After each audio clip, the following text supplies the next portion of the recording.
Cevizli kek tarifi. 3 yumurta, 1 su bardağı şekeri köpürüp beyazlayana kadar çırpalım. Üzerine yarım su bardağı sıvı yağı, 1 su bardağı süt ekleyip tekrar karıştıralım.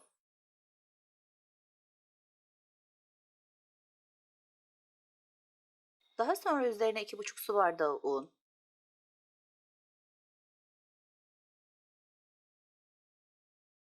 1 paket vanilya, 1 paket kabartma tozu ekleyip karıştıralım.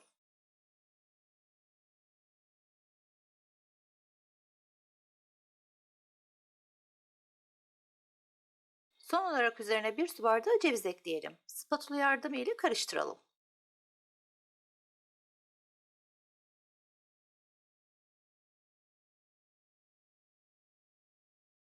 Yağladığımız kek kalıbına hamuru dökelim.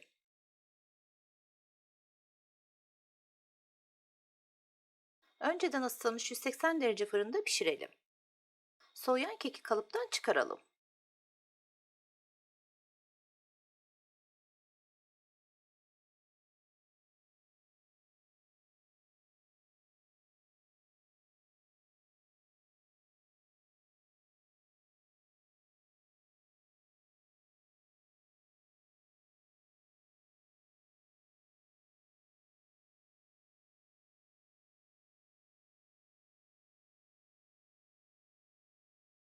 Keki istediğiniz zaman ikram edebilirsiniz. Kanalıma abone olup videolarıma yorum ve beğeni bırakırsanız sevinirim.